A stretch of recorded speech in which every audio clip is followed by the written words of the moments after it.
Good morning, students. This is our history class, and today we discuss our chapter 2. That name of the chapter is New Kings and the Kingdoms. ठीक है, ये हमारा लगभग medieval time की बात कर रहे हैं, मेडिवल हिस्ट्री की बात कर रहे हैं, जो लगभग 700 to 1200 के बीच का जो टाइम पीरियड था, उस टाइम पे किस तरीके से नए नए किंग जो हैं आए देश के अंदर, ठीक है, और किस तरीके से उन्होंने अपने किंगडम को जो है बहुत ज़्यादा फैलाया, ठीक है, उसके बारे में हम बात करेंगे। ठीक है, तो आज जो हम बात करेंगे वो हम बात करेंगे महमद ऑफ गौर। क्या महमद ऑफ गौर कौन थे?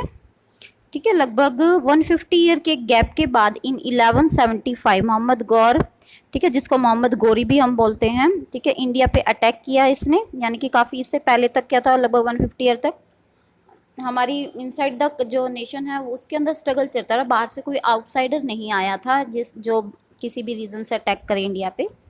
लेकिन 1175 में मोहम्मद गोरी ने जो है अटैक किया, and he was a Turkish ruler. ठीक है, तुर्क से आया था, that's why he is known as the Turkish ruler of a small kingdom of Afghanistan. Afghanistan के एक टर्किश रूलर था, ठीक है, बहुत छोटे से किंगडम का ये राजा था। He was interested in the conquering northern India and adding to its kingdom. ठीक है, जैसे मैंने आपको बताया गजनी क्या था हमारी लास्ट वीडियो के अंदर, ठीक है, his only motto is to loot. ठीक है, किसी तरीके से बस उसे लूटना था, उसका सिर्फ यही रीज़न था। जबकि मोहम्मद गोरी क्या करना चाहता था, अटैक करके वो अपने किंगडम को ज़्यादा एक्सपेंड करना चाहता था, बढ़ाना चाहता था, उसके ऊपर ऑक्यूपाई करना चाहता था, कंकरिंग करना था उसे northern India. That's why he जो है इन्वेड नॉर्थ इंडिया। ठीक है, उसके बाद India and adding to its kingdom. ठीक है, उसके बाद उसने क्या करा इन 1175, ठीक है, he invaded and capture Multan. Multan को उसने कैप्चर कर लिया। और मुल्तान में उस टाइम पे रूलर कौन था? सोलंकी रूलर्स थे गुजरात के, ठीक है, पेशावर, सियालकोट एंड द पंजाब। ठीक है, उसने इन सबको जो है इन्वेड किया, इनको डिफीट कर दिया। And but his most famous battle were the first and the second battle the Tarain.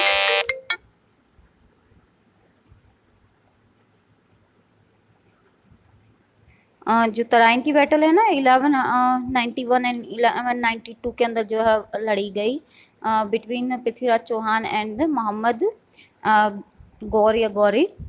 तो ये इसकी जो सबसे ज़्यादा इम्पोर्टेंट फाइट्स को जो है काउंट किया जाता है। ठीक है, उसके बाद इन्वेशन में क्या आएगा? After having helped his brother of expanding the western frontier of Ghurid empire he began to focus on India. देखिए, अपने भाई की हेल्प करने के बाद, उसके किंगडम को बढ़ाने के बाद उसका मेन फोकस क्या हो गया? इंडिया के ऊपर फोकस हो गया। ठीक है, इसलिए उसने 1175 में क्या किया? मुल्तान के जो राजा थे उनको हरा दिया। ठीक है, 1175 में, ठीक है, he turn south and led his army from Multan to Uchan, then across the desert towards the Chalukyas capital of the Anhilwara. ठीक है, उसने फिर क्या किया? वो साउथ की तरफ मूव कर गया। जैसे जैसे नॉर्थ इंडिया के अंदर वो आगे बढ़ता रहा, उसके बाद जब उसका ऑक्यूपाई हो गया, वो एरिया कैप्चर हो गया, उसके अंडर में आ गया, वो किंगडम का पार्ट हो गया उसका, ही मूविंग टुवर्ड्स द साउथ। ठीक है, साउथ के अंदर फिर क्या हुआ? पृथ्वीराज चौहान थे उस टाइम पे, he try to stop him. ठीक है, then the Rajput fought valiantly and Mohammad Ghori was defeated इन 1191। ठीक है, ये डेट याद रखिएगा सभी, 1191। ठीक है, तराइन का जो है बैटल हुई थी। ठीक है, यहाँ पे क्या हुआ?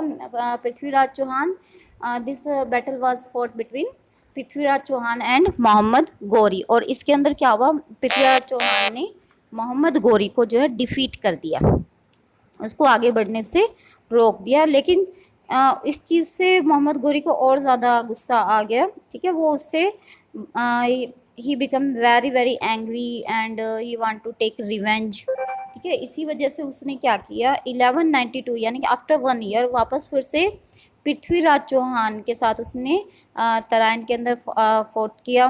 ठीक है, जिसको बैटल ऑफ तराइन 1192 कहा जाता है। और इसके अंदर से जो है अब की बार मोहम्मद गोरी जो है विन हुआ and he defeated Prithviraj Chauhan. और ये एक टाइप से हम कह सकते हैं टर्निंग पॉइंट था हमारी हिस्ट्री में। अगर उस टाइम पे मोहम्मद गौरी को रोक दिया जाता तो मे बी हिस्ट्री कुछ और होती, लेकिन पृथ्वीराज चौहान को उसने क्या किया, इसे युद्ध के अंदर हरा दिया, उसको कैप्चर कर लिया और फिर बहुत ब्रूटली उसको फिर मार दिया गया पृथ्वीराज चौहान को। और इस तरीके से जो नॉर्दर्न इंडिया के अंदर इसको हम as a marked to the end of the Rajput rulers in north India. और ये राजपूतों की डिक्लाइन का टाइम था। जैसे पृथ्वीराज चौहान मारा गया इस युद्ध के अंदर, उसके बाद राजपूत जो थे इंडिया के अंदर वो ख़त्म होना शुरू हो गए। ठीक है। In from the onwards and the throne of Delhi he was under the control of Muslim ruler till 1850। और 1858 तक फिर क्या, दिल्ली मुस्लिम के अंडर जो है आने लगी, आ रही 1850 तक। ठीक है। इन 1206 Mohammad Ghori was murdered and his territory in northern India was left in control of general Qutbuddin Aibak. ठीक है। 1206 में क्या, मोहम्मद गोरी जो है उसको भी मार दिया गया, ही वाज मर्डर्ड एंड उसकी जो टेरिटरी थी, उसका किंगडम जो था नॉर्दर्न इंडिया के अंदर, वो उसके जनरल कुतुबुद्दीन ऐबक है उनके अंडर में आ गया। और इस तरीके से मोहम्मद गौर का जो है टाइम पीरियड यहाँ पे ख़त्म हुआ। ठीक है। Hope students you enjoy the video and understand the topic. Take care, bye.